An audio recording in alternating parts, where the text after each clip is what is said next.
Hi, I'm Megan Kuhn with Powerhouse Real Estate, and I want to talk to you about negotiating offers and what parts of a contract you have the opportunity to negotiate on. Now, whether you're a buyer or seller, this is going to be important information so you know, if you're a seller, what you can counter offer on and what you can expect in an offer from a buyer. Now, these terms are all going to be based on your area, the market conditions. So, a good agent is going to be able to give you a great idea on which parts of these are negotiable in the current market and reasonable to ask for, and which things are not. So, that's one thing you'll have to lean on your agent to really understand the ins and outs of it. But this should give you a good overview of what things we are looking at when it comes to negotiations. The first thing obviously is purchase price. Are we going to offer the amount that the seller is asking for, or are we going to negotiate that price a bit? Depending on the market, this is a really good example of how the market can change things. 2 years ago, the price of homes was going up from the price the seller was asking for. In a lot of cases as agents, we were telling our buyers to offer over that amount. However, in today's market, as we're sitting in 2023, that has come down. So in a lot of cases, homes are selling slightly under the asking price. So that's where these negotiations can come in, and that understanding needs to be there. Another thing that's negotiated is earnest money. Earnest money is the amount that the buyer's putting down up front on the contract to compensate the seller if they choose to walk away at the end of the contract. This can be any amount of money that the buyer chooses. However, of course, the more there is, the better it looks to the seller. There's more skin in the game. But it kind of depends on the price range that you're looking at and the current market conditions. But earnest money is one thing that can also be negotiated. Another thing that can be negotiated is a home warranty. And it's usually marked to be paid for by the seller. Usually this runs about $700, but that will cover any repairs that the buyer needs on any of the big items like furnace, water heater, appliances for the first year that they own the home. So this can protect the seller in a lot of ways, and we usually recommend them paying for it. However, it does become a negotiating tool in some cases when one person's asking for one and one isn't, if maybe we're in a multiple offer situation.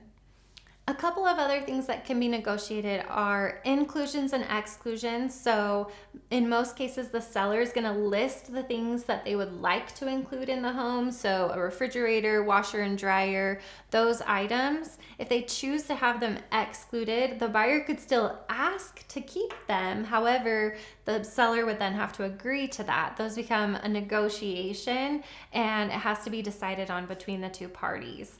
Another thing are contingencies. So our offers are written and they really favor the buyer. They give them a lot of opportunities to get out of the contract between inspection, financing, appraisal. All of those things are contingencies, is what we call them in our offers.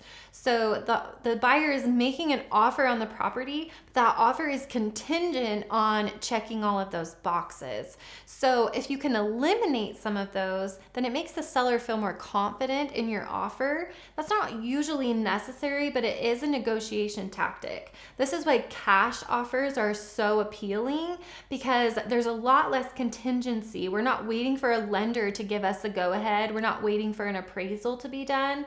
They're going to simply do their quick inspection and then give us the cash. So those contingencies can be negotiated by either party, and they can really become a tool to get an offer accepted, or they can become something that hinders an offer from being accepted.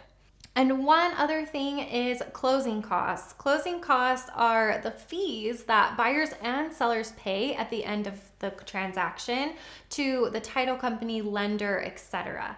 So these are usually paid for by their own parties. So the seller pays theirs and the buyer pays theirs. However, depending on the market, it might be reasonable for the buyer to ask the seller to pay for theirs or offer to pay for the sellers, depending on where the market stands and what is normal in that current market. And so that's something that you can ask for. Usually closing costs run about about 2% of the purchase price for the buyer.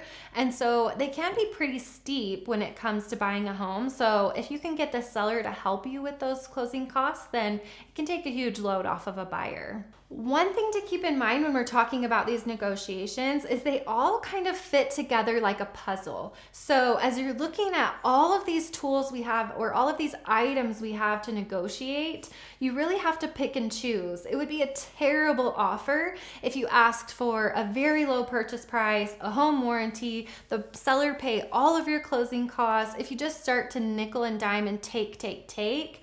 But when you can really fit the pieces together and say, we want you to pay our closing costs, but we'll give you the purchase price, or we will give you what you're wanting as far as the purchase price, but we want a really long inspection period so we can make sure that the property is what we want.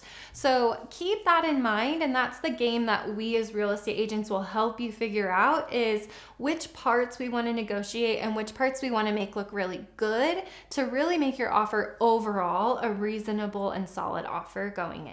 I hope you found this video helpful. If you have any questions about this, please reach out to me. My name is Megan Kuhn with Powerhouse Real Estate.